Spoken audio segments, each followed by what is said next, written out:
Kaya naman pala siyang maging isang respetadong ehekutibo. Pero mas pinili niyang maging isang mansa-mantika na manggagawa ng langis. Habang natutulog pa ang karamihan, ang mga manggagawang nagmamadaling pumunta sa oil field, ay nakapila na sa fast food chain. Napaharap kay barista na may alindog. Si Cooper ay nag-order ng latte, pero ang pagpili niyang ito ay hindi angkop sa sitwasyon. Agad na nagdulot ito ng matinding sama ng loob sa mga kasamahan niya sa trabaho. Hindi kaagad naunawaan ni Cooper, ngunit mabilis din niyang naunawaan ang dahilan. Pasensya na. Gusto mo pa bang mag-order ng continental breakfast? Baliw ka ba?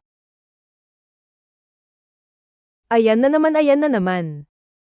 Masyadong matagal ang paggawa ng isang latte, sabi ng matandang Meksikano sa unahan kay Cooper. Sa oil field, oras ay pera. Ang kape ay pampalakas lang. Hindi importante ang lasa. Pagdating ng tanghali, kailangan mo ng kape para makayanin. Ang gatas sa latte, matagal nang sira. Pagkatapos magsalita ng matandang Meksikano, kinuha agad ang kape mula kay Cooper at inihagis. Si Cooper ay anak ni Tommy, ang amo. Iniisip ng mga manggagawa na si Cooper ay pinapanta lang ng amo para magpakitang gilas. Kaya kailangan nilang ipaalam sa binatang ito kung gaano kahirap ang trabaho rito. Nag-isip sila ng isang simpleng pagsubok at niloko si Cooper para umakyat sa tore. Malapit na nga tayo sa tuktok ng tore. Pero hindi ko makita ang sinasabi nilang balbula. Hindi ko makita ang balbula. Wala. Hindi mo ba nakikita ang gauge? Wala. Walang gauge. Nako. Hayaan mo na. Nandito pala sa baba. Bumaba ka na. Nako. Laglag. Array. Nako. Nahulog. Buti na lang may safety harness si Cooper. Natulala siya sa takot. Agad siyang tinulungan ng mga kasamahan niya. Naka-safety belt ka naman. Tingnan mo ako. Iayos mo muna ang paa mo. Bumaba ka na. Tapos isang kamay, tapos ang isa pa. Maalagang pinakalma ni Alvio, ang kasamahan sa trabaho, si Cooper. Pinanatili niya itong kalmado at pinatatag muna ang katawan nito. Dahan-dahan itong bumaba sa tore. Pagkababa ni Cooper, natuklasan niyang niloloko lang pala siya. Labis siyang nagalit. Umikot at umalis na may pagkukunot ng noo. Ngunit ang mga kasamahan niya sa trabaho ay masayang masaya. Mga taong magaspang ang ugali ang mga ito. Makikita mo sa kanilang mga simpleng mukha na tinanggap na nila si Cooper. Kahit na napakahirap ng trabaho sa araw, ang hapunan gabi-gabi ang pinakamasayang sandali nila. Ang tatlong kasamahan niya sa grupo ay magkakapamilya pala. Naghahanap buhay ang tito kasama ang dalawang pamangkin sa oil field. Sinabi ng mabait na kuya kay Cooper, dahil sa trabahong ito, nakabili na sila ng bahay, at naibayad na rin ang utang sa sasakyan. Hindi na rin kailangang magtrabaho ang asawa niya. Tuwing pinag-uusapan ng pamilya, ang mabait na kuya ay laging nakangiting lubos ang kasiyahan. Nasa ibang bansa sila, may trabaho silang ganyan. Ikinakainggit ng maraming kababayan. Ang pakikisalamuhan nila ay nagparamdam kay Cooper na kulang sa pagmamahal ng pamilya noong bata pa siya. Nang init ng tahanan, maliban na lang sa sobrang anghang ng pagkain nila, masaya si Cooper kasama sila. Marami rin akong natutunan. Pero ang trabaho sa pagbabarena ay hindi lang mahirap, mapanganib pa. Dahil sa siraang balbula, kailangan gamitin ng tito ko ang martilyo para maipihit ang wrench para mabuksan at maisara ang balbula. Kahit alam niyang delikado iyon, ang natural gas kapag nakita ng apoy, maaaring magdulot ng kamatayan sa kanila. Pero para matapos ang trabaho, sa totoong trabaho, kadalasan ay napapabayaan ang ligtas na paraan ng paggawa. Nakita ng kuya niya na hindi angkop ang laki ng wrench na ginagamit. Pinakuha niya kay Cooper sa sasakyan ang angkop na laki. Pero pagkabalik ni Cooper na may dala ng wrench. Ayan, tama na yan. Ho!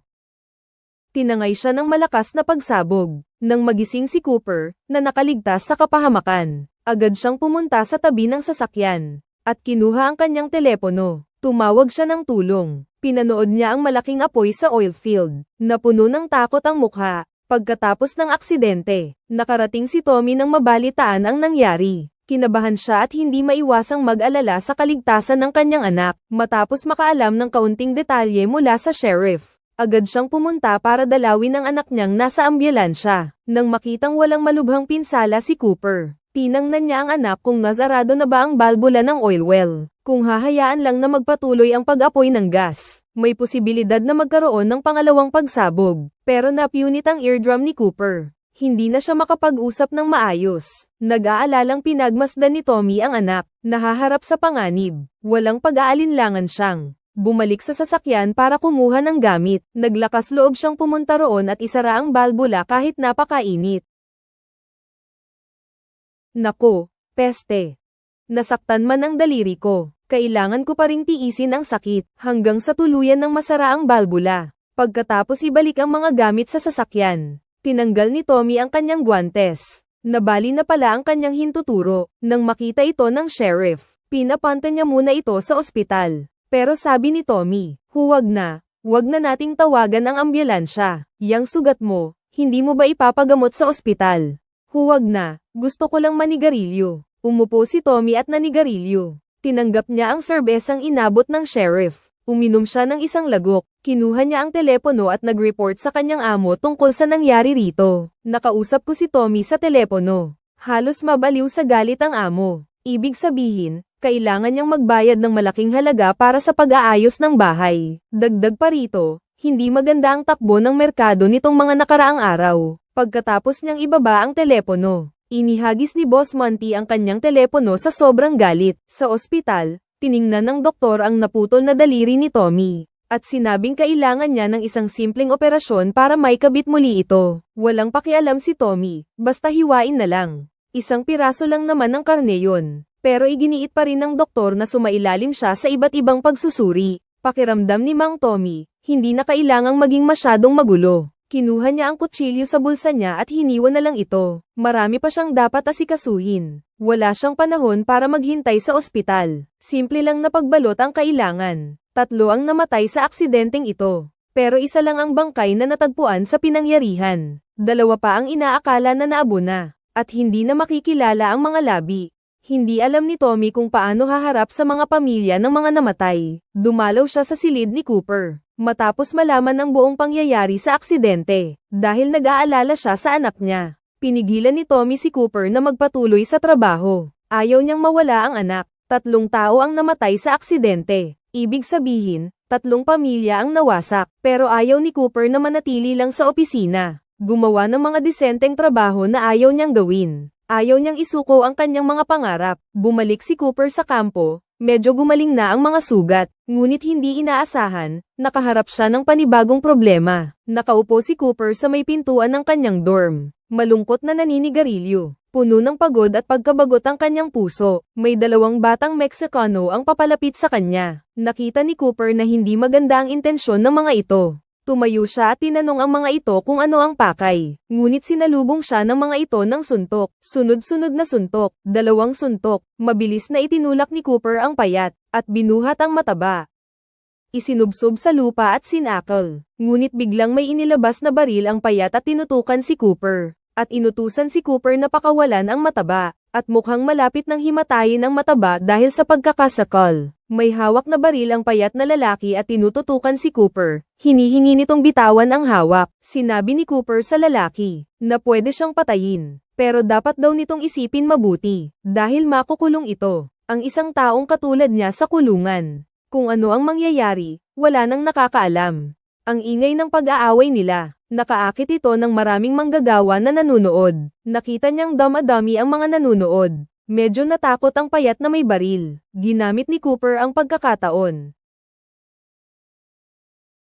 Gusto mong makipag-away? Sige. Pagkatapos, sinabi ng matabang lalaki sa lupa, pinsan niya ang Meksikanong tito. At pinsan naman niya si Ebyo. Bakit namatay ang buong pamilya niya? Pero si Cooper, walang sugat. Nahaharap sa mga tanong ng mga naulila. Natigilan si Cooper. Nang akmang pupulutin na ng payat ang baril sa lupa, may isang Afro-American na lalaki ang sumulpot sa karamihan. At tinapakan ng baril sa lupa. Akin yan. Sa iyo ba yan? Kung may magtatanong na pulis, sasabihin nilang sa iyo ba yan? Hoy, iyon na lang yan. Alam mong hindi ninyo kayang kalabanin ang mga itim na iyon.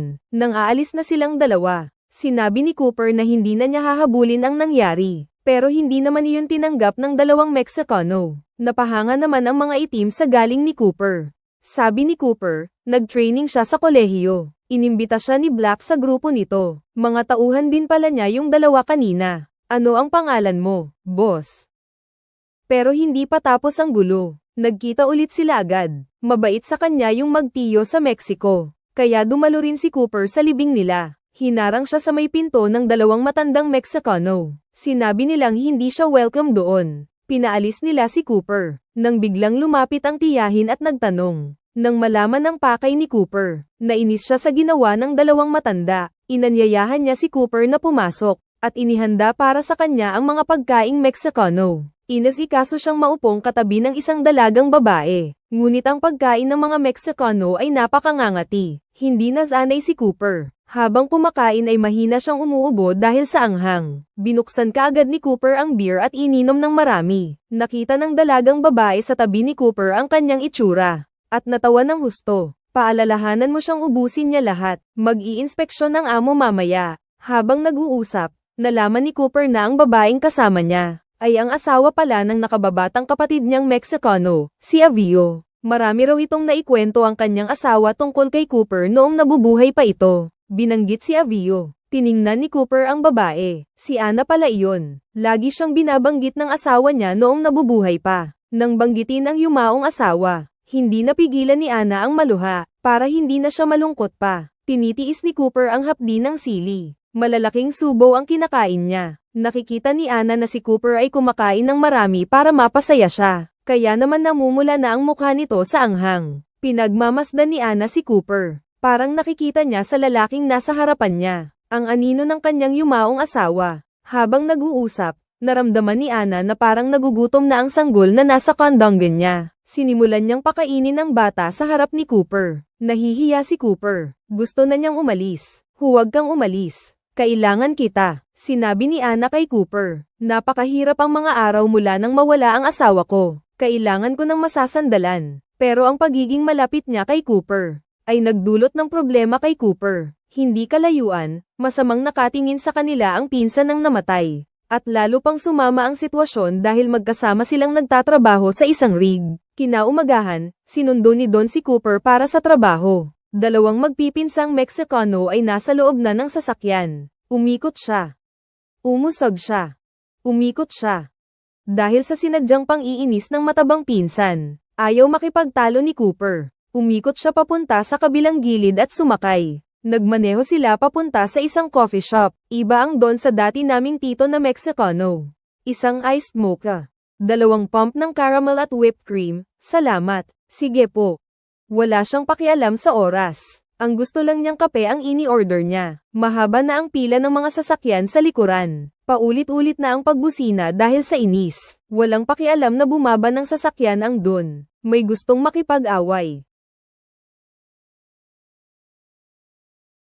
Sa pagsigaw ni Don Black, agad na tumahimik ang mga tao sa likuran. Bilang leader ng kanilang grupo, si Don Black ay palaging makapangyarihan. Ito ay nagbigay kay Cooper ng kakaibang kasiyahan. Sa daan, nagbiro ang Don. Basta ang babae, magpakita lang ng kaunting balat, maibebenta na niya ang 2 pisong kape sa 8 piso. Maganda pa ang serbisyo, may tip pa. Ang talino naman ang nag-isip niyan. Kahit hubad na hubad ang lalaki, wala siyang kikita. Nagtatawanan ng lahat. Yung matabang pinsan sa likod, biglang nagbago ang tingin. Inilabas niya ang kutsilyo at itinutok sa baywang ni Cooper. Kung susubukan mo pang yakapin ang hipag ko, papatayin kita. Para sa pamilyang Cooper sa Mexico, puro pagsisisi lang ang nararamdaman niya. Ayaw niyang makipag-away sa matabang pinsan. Katahimikan na lang ang isinagot niya. Tiningnan niya ang mayabang na matabang lalaki. Tahimik siyang nagbuntong hininga. Sa Permian Basin ng Texas, lumiliit na ang tubo ng mga lumang oil well.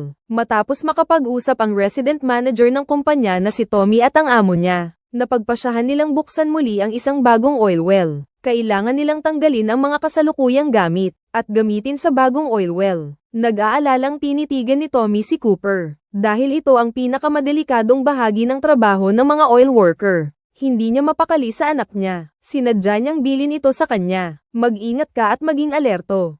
Gawin mo lang ang inuutos sa iyo. Napakadelikado ng trabahong ito. Kapag nagkamali ka, mamamatay ka. Pagkaalis ni Tommy, pinagbilinan ng matabang pinsan si Cooper, na maging sobrang ingat sa paggawa. Kung hindi, pareho silang mapapahamak. Pagkatapos, tinuruan siya ng Don ng mga dapat tandaan sa paggamit nito. Naguguluhan si Cooper. Hindi ko.